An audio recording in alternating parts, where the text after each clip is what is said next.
चालू हो गए। गुड इवनिंग फ्रेंड्स, मेरा नाम है अजीत सिंह ठाकुर और मैं स्वागत करता हूं आपका अजीत सिंह क्लासेस में। अभी तक हमने देखा संख्याओं के प्रकार के बारे में। आज हम सीखने जा रहे हैं कुछ नया, कुछ अलग विभाज्यता के नियम। विभाज्यता के नियम को इंग्लिश में बोलते हैं डिविजिबिलिटी रूल। अब ये डिविजिबिलिटी रूल क्या होता है? दो से विभाज्यता का नियम।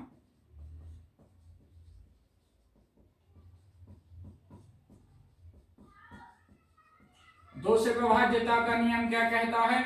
यदि किसी संख्या के अंक 0, 2, 4, 6, 8 हों तो वह संख्या क्या होगी? दो से पूर्णतः विभाजित होगी। अर्थात यदि किसी संख्या के इकाई का अंक सम है तो वह संख्या जो है वह दो से क्या होगी? पूर्णतः विभाजित। अर्थात जैसे यदि किसी संख्या में 7, 4, 6 लिखा हुआ है तो ये जो संख्या है वो क्या होगी? दो से पूर्णतः विभाजित। दो से पूर्णतः विभाजित क्यों होगी? क्योंकि इसके इकाई का जो अंक है वह क्या है? सम है। इसीलिए यह जो होगी वह दो से पूर्णतः विभाजित होगी। और अन्य कोई उदाहरण है? 4, 6, 8, 7, 5 और 8। तो यह जो इतनी बड़ी संख्या है इसको हम बिना देखे ही कह सकते हैं कि यह जो संख्या है वह दो से पूर्णतः विभाजित है। क्यों? क्योंकि इसके इकाई का जो अंक है वो क्या है? 8 है। अब अगला जो विभाज्यता का नियम आता है वह है 3 का। 3 का विभाज्यता का नियम का क्या कहता है?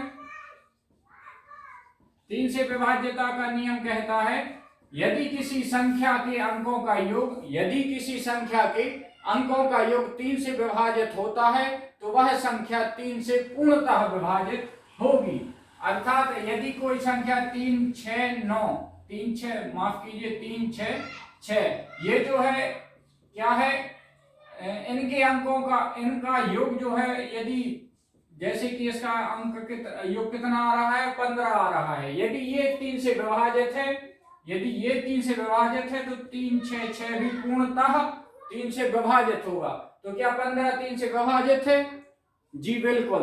तो इसीलिए ये जो 366 लिखा है ये भी क्या होगा? 3 से पूर्णतः विभाजित होगा, है ना।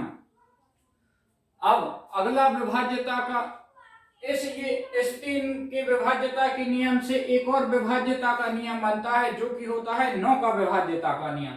बिल्कुल इसके ही रूबरू अपर रूप है जो वो क्या है? 9 का विभाज्यता का नियम। 9 का विभाज्यता का नियम क्या कहता है? 9 का विभाज्यता का नियम भी कहता है कि यदि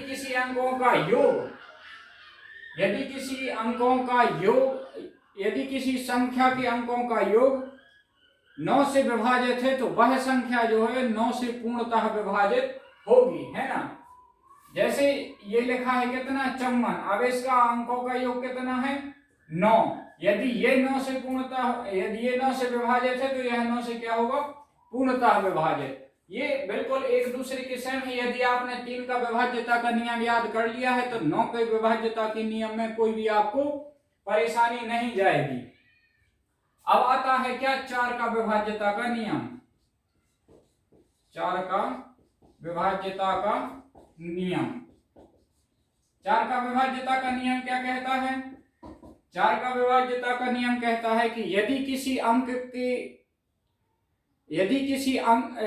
संख्या के पीछे के दो अंक 4 से विभाजित होते हैं तो वह संख्या क्या होगी? 4 से पूर्णतः विभाजित। अर्थात यदि किसी संख्या के दहाई तक के अंक जो होते हैं वो 4 से विभाजित है तो वह संख्या पूर्णतः 4 से विभाजित होगी।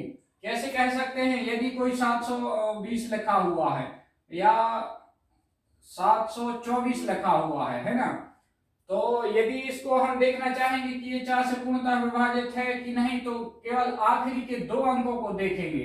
क्या ये 4 से पूर्णतः विभाजित है? जी बिल्कुल। ये जो 24 लिखा हुआ है ये 4 से पूर्णतः विभाजित है। इसलिए यह संख्या जो है वह भी 4 से पूरी तरह विभाजित होगी। आइए देखते हैं कैसे।